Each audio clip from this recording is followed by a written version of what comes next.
Hey everybody, welcome back to school. Good news is our next few chapters are easy ones, so it worked out well that we put these off till the end of the year. This section is Module 14, Lesson 1. We're talking about types of angles. These notes I've posted in Google Classroom with this video, so please print them out if you can. We're going to take notes on top of these. We're only going to do the first half in this video. I'll do the second half in another video. But before we do, I want to talk about congruent angles. Congruent angles are angles that are the same measurement. Please just write at the top of your paper, congruent angles, so that you've got that there for you. Congruent angles are usually marked with a little arc like this. That means that those two angles have the same measurement.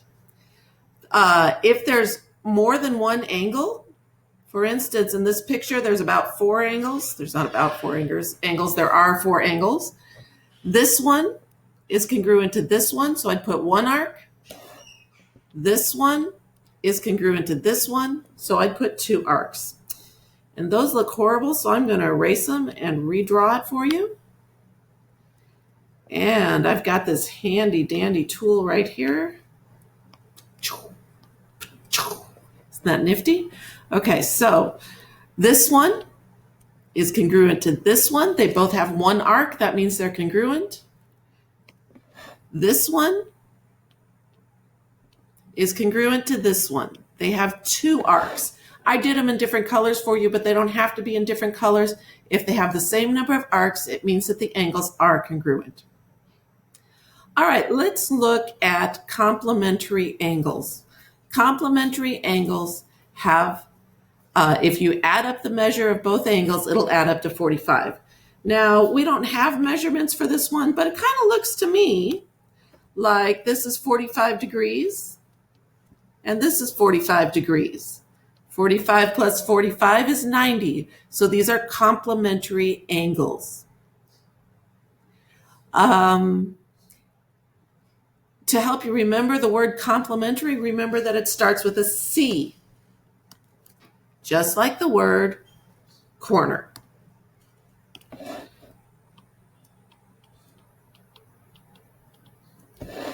Remember, 90 degrees is the same thing as a right angle. If you put these angles right next to each other like they are in this picture, they'll add up to 90 degrees, like the corner of a piece of paper or a room. Supplementary angles. Supplementary angles add up to 180.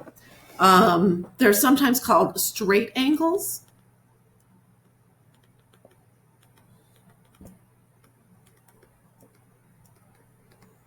Or a linear pair.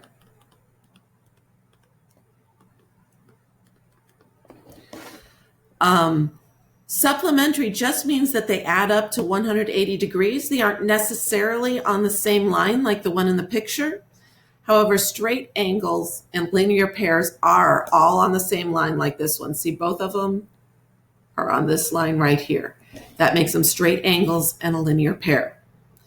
If you have trouble remembering the word supplementary, remember it starts with an S, just like the word straight or side.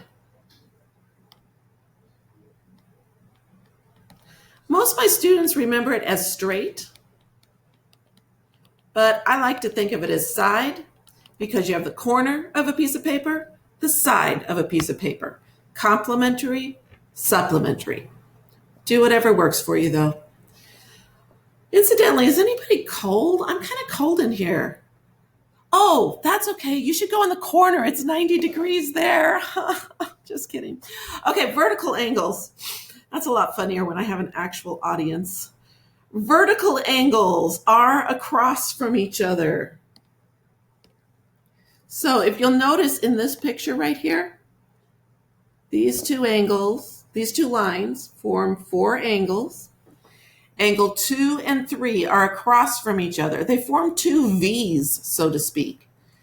Those are vertical angles. And the important thing for you to remember is that vertical angles are always congruent. It's called the vertical angles theorem. Vertical angles are always congruent. The last one we're going to do today is adjacent angles. Adjacent angles share a common side and a common vertex. Your common side is right here. See, this is part of angle 1 and part of angle 2. Your common vertex is right here. It's that point where they meet. Because these share a side and a vertex, they are adjacent angles. To keep these videos from getting too long, that's all I'm going to put in this one. I'll post a second video for the second half of the notes.